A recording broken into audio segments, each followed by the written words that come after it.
Ucapan Riana kali ini seolah ia sedang memeras jantungku. Sakit dan sangat nyeri sekali kurasakan. Hingga untuk melangkahkan kaki untuk pulang kembali ke rumah, aku seperti tak berdaya. Dengan kepala menunduk, aku masih berdiri kaku di tengah jalan. Tak kupedulikan klakson mobil berniang di kepalaku. Hei anak muda, kalau kau mau mati, jangan bawa-bawa orang. Mati aja ke laut sana. Nyebur biar langsung kelelep sama air. Cepat mampus. Sumpah serapah pengendara mobil kesal dan marah. Aku pun meminggirkan tubuhku di tepi jalan dan berjalan dengan gontai menuju tempat mobilku terparkir. Saat aku ingin menyetir mobil, ucapan Riana kembali lagi terniang di telingaku. Tak sadar aku melukai tanganku sendiri dengan menghantamnya ke dashboard mobil. Aku menangis sejadi-jadinya. Sampai di rumahku, dapati Reza sedang merintis kesakitan dan ditemani oleh pengasuhnya, Sartika. Badannya sangat panas dan Reza menggigil kedinginan. Entah mengapa Sally tetap pergi ke kantor, meninggalkan Reza dalam keadaan sakit seperti ini. Kubopong anakku masuk ke dalam mobil dan membawa Reza secepatnya ke rumah sakit. Sementara Fiona, anak keduaku, masih belajar di sekolah. Karena kesibukanku, aku menjadi papa yang tak pernah perhatian pada anaknya. Sampai di rumah sakit, Reza langsung diinfus karena Reza kekurangan cairan dan mengakibatkan badannya lemas. Aku mencoba menghubungi Shirley melalui ponsel selulernya, namun ponsel Shirley tidak aktif. Akhirnya, aku menitipkan Reza yang tertidur pada pengasuhnya, Sartika. Sampai di kantor Shirley, aku tak perlu izin untuk langsung menemui istriku itu. Namun, sekretaris Shirley mencoba menghalangiku untuk masuk. Pak, Bapak dilarang masuk karena Ibu Shirley sedang sibuk. Saya suaminya, minggir, ucapku ketus. Aku masuk ke dalam ruangan, Shirley tanpa mengetuk pintu terlebih dahulu. Dan aku sangat terkejut ketika melihat Shirley sedang bermesraan dengan seorang pria yang tak pernah aku kenal. Amarahku langsung memanas naik ke ubun-ubun. Dasar wanita jalang, murahan. Aku meludahi wajah istriku karena sakit hati. Dan kamu biadab, ucapku sembari mengarahkan bogem mentah ke wajah pria selingkuhan Shirley berkali-kali. Bahkan aku menendang tubuhnya hingga tersungkur ke lantai. Hentikan mas, berhenti, ucap Shirley sembari mencoba meleraiku. Suara bising dan teriakan mengundang seluruh karyawan datang melihat keributan di dalam ruangannya Shirley. Kamu lihat bos kalian? Ia ini wanita jalang dan menjual tubuhnya dengan laki-laki biadab ini. Ucapku kembali menginjak perut laki-laki itu. Sedikitpun selingkuhan Shirley tak berani melawanku. Ia bahkan kini tak berdaya dan tubuhnya terkapar di lantai. Wajahnya yang dipenuhi luka lebam dan darah segar mengalir dari hidungnya. Pria yang bertumbuh tinggi dan berpenampilan necis itu hanya bisa meringis kesakitan saat ini. Fikri, bangun Fik, ucap Shirley menepuk-nepuk wajah kekasihnya. Oh, rupanya nama selingkuhanmu Fikri, tanyaku mengejek sambil menyekram dahu Shirley dengan keras. Shirley yang ku kenal, judes dan sering membentakku layaknya babu. Kini hanya bisa menangis dan tak berani bersuara. Aku pergi meninggalkan ruangan Shirley tanpa menghiraukan lagi keadaannya. Para karyawan yang ada di kantor itu pun menatapku dengan wajah yang puas. Karena selama ini mereka selalu melihat Shirley sering membentak, bahkan sering memberi perintah dengan kejam padaku. Dengan emosi dan sakit hati, aku kembali melihat keadaan Reza yang terbaring di rumah sakit. Kulihat panggilan tak terjawab dari Sartika beberapa kali. Namun waktu ku telepon balik malah ponsel Sartika tidak aktif. Dengan hati yang tak karuan, aku melajukan mobil dengan kecepatan tinggi agar cepat sampai di rumah sakit. Setibanya di rumah sakit, kudapati Reza telah masuk ke ruangan ICU. Padahal tadi Reza terlihat baik-baik saja. Aku meremas rambutku dengan kasar. Masalah hari ini benar-benar bertubi-tubi menghantamku. Tak lama kedua mertuaku pun datang ke rumah sakit menjenguk cucu kesayangannya. Mungkin Sartikalah yang menghubungi beliau berdua. "Farid, Reza kenapa nak?" ucap ibu mertuaku menangis. "Dan di mana Sherly?" ucap bapak mertuaku. Aku sama sekali tak menghiraukan kedua mertuaku yang dari tadi bertanya, karena kepalaku serasanya mau pecah memikirkan segala musibah yang menimpaku. Tak lama Sherly pun datang dengan penampilan yang begitu lusuh. "Bu, bagaimana Reza, Bu?" ucapnya menangis. "Ibu baru saja tiba, nak. Dokter belum mengizinkan kita untuk masuk ke ruangan," ucap ibu mertua khawatir. "Ada di sini yang bernama Riana?" tanya suster. "Tidak ada yang di sini bernama Riana, Sus," ucap Sherly heran. "Pasien selalu menyebut-nyebut nama itu. Apa kalian kenal dengan nama itu?" tanya suster lagi. Kami pun saling menatap satu sama lain. "Mas, tolong bujuk Riana kemari, demi anak kita," ucap Sherly memohon, dan untuk yang pertama kalinya, ia mengucapkan kata minta tolong padaku. "Kenapa tidak kamu saja yang melakukannya?" ucapku tanpa menoleh melihat wajah Sherly. "Tapi mas," ucap Sherly ragu. "Farid, bawalah Riana kemari. Ibu yakin Riana pasti akan datang melihat ponakannya," ucap ibu mertuaku.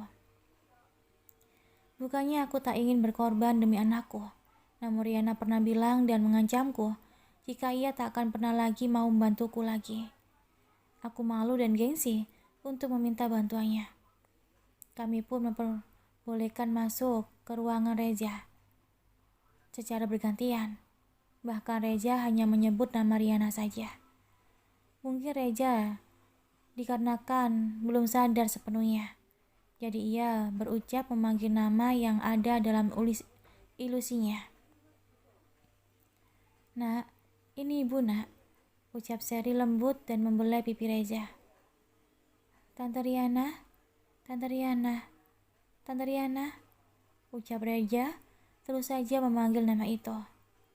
Dengan terpaksa aku melajukan mobil menuju toko mebel tempat Riana bekerja. Sesampainya di sana, aku hanya bertemu dengan John. "John, apa Riana ada?" tanyaku. "Riana tidak bekerja hari ini," jawab John dengan wajah yang kurang suka. Mungkin ia masih marah padaku karena kejadian waktu itu di rumah Ernie. Aku pun pergi tanpa pamit dan melanjutkan mobilku menuju rumah ibu. Rumah ibu pun tertutup rapat. Berulang kali ku ketuk, namun tak ada jawaban. Aku tak tahu lagi kemana. Aku harus mencari Riana.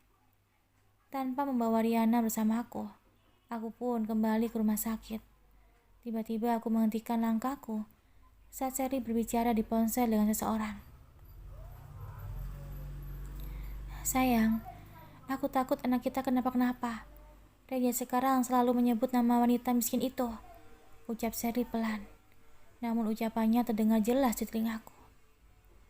Aku menjadi sangat curiga mengapa Sherly menyebut Reza pada selingkuhannya dengan sebutan anak kita. Tidak, aku pasti salah mendengarnya. Aku melangkahkan kaki dan berhenti tepat di depan Sherly. "Kenapa wajahmu ketakutan, ha? Anak siapa Reza sebenarnya? Anakku atau anak selingkuhanmu? Katakan sekarang, Sherly," ucapku emosi. "Mas, kita tak pantas bertengkar di rumah sakit. Ingat kerajaan Reza. Sekarang dia lagi butuh kita," ucap Sherly gugup. "Kita? Dari dulu kamu kemana saja? Reja selalu percayakan dengan para pengasuh. Sementara kamu sibuk berselingkuh sana-sini dan mengejar laki-laki. Dasar wanita murahan, ucapku meninggalkan Sally. Saat melihat kondisi Reza yang masih belum sepenuhnya sadar dan selalu menyebut nama Riana, hatiku sangat sedih. Farid, kamu sudah kembali. Mana Riana? Ucap mama mertuaku. Riana tak akan pernah datang, Mah, karena kalian selalu menghindarinya dulu. Ucapku sengaja menyinggung kedua mertuaku. Katakan pada adikmu itu, Farid, berapa yang ia inginkan. Uang biar aku sumpal mulutnya sekarang dengan rupiah.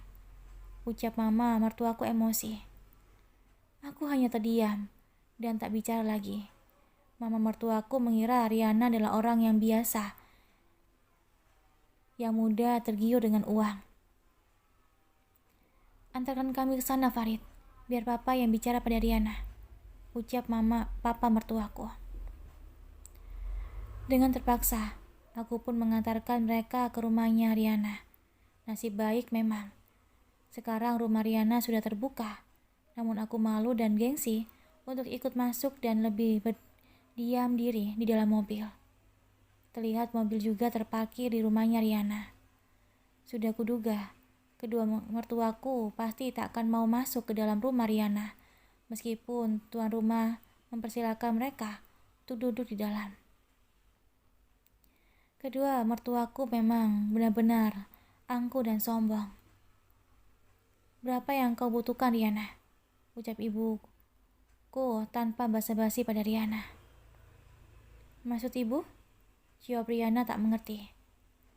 Berapa uang yang kau perlukan agar kamu mau menjenguk cucuku ke rumah sakit? Timpa papa mertuaku. Mohon maaf, kedatangan bapak dan ibu sini maksudnya apa? Riana benar-benar tak mengerti. Ucap Riana kebingungan. Kami datang ke sini hanya ingin mengajakmu ke rumah sakit, menjenguk cucu kami Reza, yang setiap detiknya memanggil namamu. Jelas mama mertua. Apa? Reza masuk rumah sakit? Ucap Riana terkejut. Ayo nak, kita pergi ke rumah sakit sekarang. Ucap ibu juga ikut khawatir. Tanpa pamit, kedua mertuaku naik ke atas mobil tanpa mengajak ibu dan Riana. Tak lama kami pun sampai di rumah sakit, sementara Riana dan ibu menyusul dengan menaiki mobil gadis pengacaranya waktu itu. Riana pun masuk bersama ibu. Seperti obat mujarab, Raja pun langsung membuka matanya.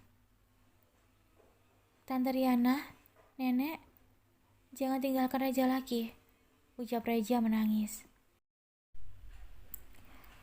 Sayang, Tante dan Nenek tidak akan meninggalkan Raja lagi, ucap Riana mengelus kepala Reza dan menghapus air matanya. Sementara ibu menggenggam tangan Reza tanpa lepas. Sayang, ini ibu, ucap Sally.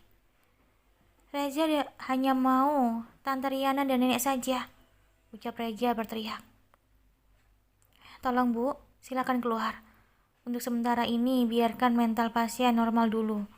Karena bila pasien emosi, itu akan mengakibatkan fisik dan jiwanya terganggu, ucap suster. Saya ibunya di sini, bukan dia, tunjuk Sally pada Riana. Aku pun menarik tangan Sally segera untuk keluar dari ruangan. Entahlah, mengapa anakku Reza tak ingin melihat kehadiran kami. Setelah Reza tenang dan tidur, ibu dan Riana pun keluar dari ruangan. Pelet apa yang kalian gunakan untuk cucuku Reza? Cerca mama mertua dengan ketus. Riana dan ibu hanya terdiam dan tak menggubris pertanyaan dari mama mertua. Mohon maaf Bu, ini rumah sakit. Tak sepantasnya orang yang menyebut dirinya berkelas, namun tak mengerti dengan etika, ucap gadis Cina itu. Apa urusanmu? Harus membela mereka. Lawan mama mertua tak mau kalah. Mereka adalah keluarga saya karena ikatan kebaikan. Jika mereka dihina dan dicaci, maka saya akan pasang badan untuk membelanya, ucap gadis Cina itu tegas. Riana pun memegang tangan gadis Cina itu untuk keluar dari rumah sakit. Saat ibu dan Riana pergi, tiba-tiba Reza terbangun dan berteriak lagi memanggil nama Riana dan ibu. "Tante, nenek," teriak Reza. Tanpa mempedulikan wajah kedua mertuaku yang judes, ibu dan Riana kembali lagi masuk ke dalam ruangan. Sesaat Reza pun tertidur kembali dengan tenang. Tanpa pamit, ibu dan Riana pulang ke rumah. Beruntung, Reza tak lagi berteriak karena kepergian mereka. Pak Farid. Malam pun tiba, namun Reza masih saja mengigau dan menyebut nama Riana dan ibu. Aku tak tahu lagi harus berbuat apa selain membiarkan Reza seperti itu. "Farid, mengapa Riana dan ibumu harus secepat itu pulang dari sini? Padahal Reza masih membutuhkan mereka," ucap mama mertua tanpa rasa bersalah. "Tanyakan pada mama sendiri, mengapa mereka harus pergi dari sini," ucapku malas. Mama mertua hanya terdiam dan tak berbicara lagi denganku. Tiba-tiba suster yang berjaga terburu-buru memanggil dokter. Ternyata Reza semakin kritis dan sangat sulit untuk bernafas. "Ada apa ini, suster? Ada apa dengan anakku?" ucap Sherly menangis.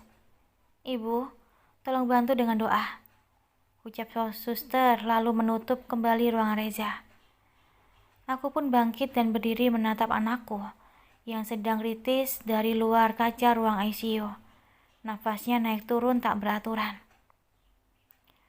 "Farid, tolong secepatnya bawa Riana dan ibumu ke sini. Mama tidak mau terjadi apa-apa dengan cucu mama. Cepatlah Farid," ucap ibu memohon dan menangkupkan kedua tangannya di dada dengan derayan air mata. Dengan terpaksa dan demi Reza, aku pun berangkat ke rumah ibu. Jam tanganku sudah menunjukkan pukul 12 malam. Semoga saja ibu dan Riana mau datang. Saat aku melangkahkan kaki dan tiba di depan pintu, ku dengar Fadil adikku sedang menjadi imam sholat malam. Aku duduk di bangku teras sembari menunggu penghuni rumah usai sholat. Tok tok tok. Aku mengetuk pintu. Tak lama Riana membukakan aku pintu dengan masih menggunakan mukena. "Bang Farid," ucap Riana terkejut. "Riana, ibu, Farid mohon datanglah. Reza sedang sekarat," ucapku menangkupkan kedua tangan dan menangis. Tanpa banyak tanya, para keluargaku langsung berangkat ke rumah sakit. Aku lebih terkejut lagi ketika melihat Bang Imran juga tinggal di rumah ibu. Di dalam rumah, sambil menyetir aku menangis sejadi-jadinya. Bukan karena Reza yang sekarat, namun karena aku dikelilingi para saudara dan ibuku. Mereka terlihat sangat khawatir dan bersedih. Tak ada suara percakapan apapun di dalam mobil, selain suara isakan tangis kami. Sesampainya di rumah sakit, kami berlari kecil menuju ruang ICU. Nampak kedua mertuaku dan Sherly menangis pilu. Dari balik kaca ICU, ibu mencoba memanggil cucunya dengan gerakan telapak tangannya ditempelkan ke kaca. Derai air mata ibu membasahi wajahnya yang penuh keriput. Melihat keadaan itu, aku memeluk erat tubuh ibuku dan menangis. "Doakan Reza, Bu. Doakan cucu ibu," ucapku sesegukan. Tak lama dokter pun keluar. Alhamdulillah, pasien sekarang sudah berhasil melalui masa kritisnya. Namun pasien selalu saja menyebut-nyebut nama Riana dan neneknya. Jika perlu, tolong hadirkan nama orang yang disebut oleh pasien, ucap dokter. Ibu dan Riana pun masuk ke dalam untuk melihat keadaan Reza, dan kami semua hanya berdiri di samping ranjang Reza dengan isakan tangis. "Reza, bangun Cuk, nenek sudah datang." "Maaf ya cucuku, nenek sudah ingkar janji meninggalkanmu," ucap ibu pelan. Tangan Reza langsung bereaksi, mempererat genggaman tangan ibu.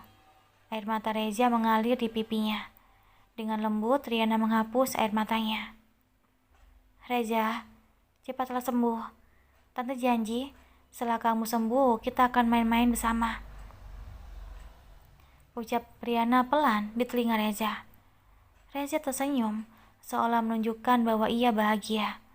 Dan sesaat setelah ia tersenyum, Reza selalu menghembuskan nafas terakhirnya, tepat pukul 5 subuh. Reza anakku, telah pergi untuk selama-lamanya. Reza, pekiku dan memeluk tubuhnya yang masih terpasang alat medis. Reza, bangun nak, bangun Reza, bangun nak, ini mama Reza, ini mama, ucap Sally menggoyang-goyangkan tubuh Reza. Sementara itu, mama mertuaku jatuh pingsan setelah mengetahui cucu kesayangannya telah pergi. Para petugas datang dan mencabut semua alat yang menempel di tubuh anakku. Rezaku tersenyum seolah ia sangat bahagia pergi dari dunia ini. Ketika jenazah Reza diangkat ke mobil ambulans, aku dan Sally menangis histeris tanpa henti. Jasad Reza kemudian dibawa dengan ambulans. Ibu dan para saudaraku masuk ke dalam ambulans menemani jasad Reza. Sementara aku, istri, dan kedua mertuaku mengikuti jenazah anakku dengan mobil bersama sopir pribadi mertuaku. Sally tak henti-hentinya meronta-ronta menyebut nama anaknya. Sabar bu, pak, semuanya sudah takdir. Nak Reza pergi karena sudah diambil oleh pemiliknya. Suatu saat nanti kita juga akan kembali pada roh kita, ucap supir pribadi mertuaku mencoba mengingatkan kita. Tapi kenapa harus Reza anakku? Ucap Sally histeris. Supir pribadi mertuaku hanya bisa menggeleng-gelengkan kepalanya. Sampai di rumah, para tetangga semuanya berdatangan dan turut berduka cinta. Tak terkecuali dengan selingkuhan Sally, si Fikri. Fikri mendekati jasad anakku, kemudian mencium dan memeluknya. Fikri, selingkuhan Sally terlihat sangat sedih dan merasa sangat kehilangan. Dan anehnya lagi, ibu mertuaku mengusap punggungnya, seolah mertuaku sangat dekat dan mengenali Fikri. Andai saja bukan di depan jasad anakku, aku sudah pasti akan menghabisi selingkuhannya istriku saat itu juga. Jasad anakku pun dimandikan dan dikafani. Usai dikafani, jasad anakku pun langsung disolatkan. Saat jasad Reza dimasukkan ke dalam keranda besi, Sally menangis histeris, menghadang semua orang untuk tak membawa anaknya pergi. Kalian mau apakan anakku? Jangan bawa anakku, Reza, teriak Sally. Para pelayat di situ mencoba menenangkan Sally. Jangankan aku bisa menghibur Sally, menghibur diriku saja rasanya aku tak kuat. Langkah kakiku terasa gemetaran dan tak mampu menopang tubuhku.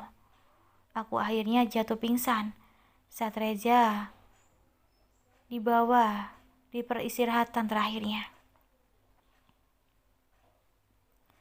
Farid, bangun nak, sadarlah, istighfar nak. Suara samar ibuku sambil mengusap lembut kepalaku. Saat ku membuka mata, wajah ibuku yang tentram membuatku kembali menangis secekukan. Aku memeluk tubuh ibu dan menumpahkan semua rasa kesedihanku di pangkuan beliau. Cucu ibu telah pergi. Raja pergi bu, ucapku menangis. Nah, setiap yang bernyawa pasti akan mati, tak terkecuali dengan binatang dan tumbuhan. Semua ada masanya. Ibu pun akan pergi jika sudah waktunya. Namun ibu selalu berdoa sebelum ibu mengembuskan nafas terakhir. Ibu ingin semua anak ibu berkumpul dan bersama mengelilingi ibu saat sakaratul maut nanti. ucap ibu terisak. Sesaat aku terdiam. Ucapan ibu membuat tubuhku bergetar hebat, dan aku seakan ketakutan kehilangan beliau. Namun lidahku keluh untukku meminta maaf pada ibu. Hatiku lebih teriris saat beliau berkata tentang kematian. Tak lama, semua pelayat pulang dari kuburan. Sementara aku tak sempat mengantarkan anakku ke tempat peristirahatannya. Mama, Papa, apa Abang Reza tidak menangis di dalam sana? Ucap Fiona terisak. Aku tak bisa menjawab pertanyaan Fiona. Begitu juga dengan Sherly. Kami benar-benar sangat terpukul atas kepergian Reza. Sayang, Fiona lihat kan jika Bang Reza tersenyum manis saat meninggalkan dunia ini. Artinya Bang Reza senang di sana karena Allah telah membuatkan istana untuknya. Ucap Riana mencoba menghibur hati Fiona. Berarti Fiona bisa masuk ke istana Bang Reza dong Tante Riana. Ucap Fiona kembali ceria. Tentu sayang, namun istana di sana tidak sembarangan orang bisa masuk. Orang-orang yang bisa masuk ke sana adalah orang-orang yang taat pada Tuhan. Jelas Riana. Ya, sayang dong Tante. Artinya Fiona, Papa dan Mama gak bisa dong. Soalnya Fiona, Mama dan Papa orang yang tidak taat. Salat pun gak pernah. Ucap Fiona jujur. Aku seolah tertampar dengan ucapan anakku. Benar kata Fiona. Aku terlalu sibuk dengan dunia dan lupa akan kewajibanku sebagai makhluk Allah. Jangankan untuk sholat, menyebutkan lafaz Allah saja, hampir aku tak pernah. Betapa buta mata hatiku selama ini, karena telah menjadi budak setan dan menuruti hawa nafsu duniawi. Kini anakku telah tiada. Ernie pun kabur meninggalkanku dan Sherly berkhianat padaku. Beruntung ibu dan saudaraku masih mengelilingiku di saat aku terkena musibah seperti ini. Kalian puas melihat cucuku tiada? Andai kalian tak meninggalkan cucuku, mungkin saat ini Reza pasti dia akan mati. Ucap mama mertua pada ibu dan Riana. Besan, Reza itu pergi karena kehendak Sang Pencipta. Istighfar, relakan dan ikhlaskan kepergian cucu kita. Ucap ibu menasihati. Kenapa tidak kamu saja yang pergi dari dunia ini? Ucap mama mertuaku semakin menjadi-jadi. Plak. Sebuah tamparan dari Riana mengenai pipi mama mertuaku. Kurang ajar kamu ya. Ucap mama mertua hendak ingin membalas tamparan Riana. Namun aku berhasil mencegah tangannya. Setiap sujud Riana selalu berdoa ibu Riana panjang umur dan diberikan kesehatan oleh Allah. Dan dengan entengnya mulut Anda mendoakan ibu Riana untuk mati. Riana jadi heran, jangan-jangan Anda tidak punya keyakinan apapun. Ucap Riana tegas. Tutup mulut kamu, jangan sembarangan kalau bicara. Lawan mama mertua tak mau kalah. Bagaimana rasanya? Sakit bukan? Mengapa Anda tak sadar jika perkataan Anda juga sangat menyakitkan kami? Anda memang banyak uang. Kenapa Anda tidak menunjukkan uang Anda untuk membeli nyawa Reza? Itu dikarenakan uang Anda tak berarti apa-apa. Anda sudah tua. Apa Anda tidak sadar dengan salah satu ciri-ciri kematian yang sangat tampak adalah tua? Ucap Riana menasihati mama mertuaku secara formal dan menyinggung beliau. Kali ini mama mertuaku terdiam dan tak sanggup melawan Riana lagi. Karena merasa kalah, akhirnya beliau pergi menghampiri para tamu yang berdatangan ke rumah. Sorenya, rumah menjadi sangat sepi. Para tamu yang datang untuk berduka cita telah pulang ke rumah mereka masing-masing. Begitu juga dengan ibu dan para saudaraku. Mereka sebenarnya ingin berlama-lama di rumah. Namun karena mulut tajam mama mertua, mereka terpaksa harus pulang. Biasanya Reza yang selalu berceloteh aktif dan menceriakan suasana. Kini hanya tinggal kenangan. Aku menyesal dulunya telah melarang Reza untuk bertemu dengan nenek dan Diana.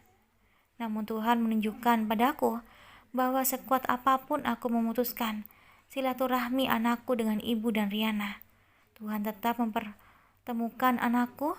Bahkan nama ibu dan Riana selalu disebut sampai nafas terakhirnya.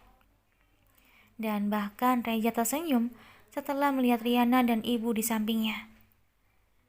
Saat hendak aku melangkahkan kaki ke dalam kamar, suara Sherly masih terisak menangis. Namun Sherly seolah berbicara dengan seseorang. Dengan pelan aku mendekatkan telingaku di daun pintu. Mas, kini tinggal Fiona, satu-satunya anak kita. Reza telah pergi, Mas, isakan tangis Sherly. Tak tahan rasanya, aku pun masuk ke dalam kamar dan langsung mengunci pintu. Wajah Sherly terlihat sangat ketakutan dan menindurkan tubuhnya ke tepi ranjang. Mas, ini tidak seperti yang Mas dengar. Dengarkan penjelasan ke Sherly, ucap Sherly gugup. Wajahku yang memerah langsung mencekik leher Sherly dengan erat dan membuatnya kesulitan untuk bernafas. Katakan Jalang, sejujurnya padaku. Reza dan Fiona itu anak siapa? Hah? Ucapku dengan penuh amarah. Lepas, ucap Sherly tersendat akibat kucekik. Reza dan Fiona bukan anakmu, Mas. Mereka berdua adalah anakku dan Fikri. Maafkan aku, Mas, ucap Sherly sembari mencium kakiku. Dadaku berdesir dan memanas ketika mendengar pengakuan Sherly. Mengapa kamu melakukan itu, Sherly? Katakan, bentakku penuh amarah. Karena kamu laki-laki mandul, Mas. Ucapan Sherly bagikan petir menyambar dan menghanguskan seluruh tubuhku. Aku masih ragu dengan pengakuan Sherly. Jika aku benar-benar mandul, lalu mengapa Ernie bisa hamil? Apakah yang ada di kandungan Ernie bukanlah anakku? Aku semakin bingung dan meminta bukti pada Sherly. Sherly pun memberikan bukti hasil saat kami ke dokter spesialis kala itu. Setahun lamanya kami menantikan seorang anak, dan setelah berobat saat itu sekitar 3 bulan, kami langsung dikaruniai seorang anak yang sangat tampan, yaitu Reza, anak kami pertama. Jika aku benar-benar mandul, mengapa kamu menyembunyikan hal ini, Sherly? Apa maksudmu? Tanya aku ingin tahu. Itu karena aku tidak mau menyakiti hatimu, Mas, ucap Sherly. Bohong, ucapku kembali mencekik lehernya. Suara nafas Sherly tersengal kalau aku semakin mempereratkan cekikan leher Sherly. Belum sempat Sherly menjawab, suara nafas Sherly tak terasa lagi. Aku sangat ketakutan dan melepaskan tanganku di lehernya. Kuperiksa kembali nafas Sherly, namun Sherly sama sekali tak bernafas. Aku semakin ketakutan dan mengangkat tubuh Sherly ke atas tempat tidur, lalu melalutnya tubuhnya dengan selimut, seolah Sherly sedang tidur. Jika Sherly benar-benar mati, maka aku akan masuk penjara. Aku tak mau hal itu terjadi padaku. Kutinggalkan kamar dalam keadaan kututup, dan dengan pelan suara keluar dari rumah. Beruntung kedua mertuaku sudah tidur. Semua perhiasan Sherly beserta uang tunai tak lupa aku bawa kabur, jauh meninggalkan kota ini. Setelah aku berhasil keluar dari rumah itu, aku mengendarai mobilku dengan kecepatan tinggi agar cepat sampai ke dermaga. Aku akan pergi ke tempat desa yang paling terpencil untukku bersembunyi. Terima kasih udah dengerin audio di Eva Family. Jangan lupa like, komen, share, dan juga subscribe ya. Aku tunggu. Terima kasih.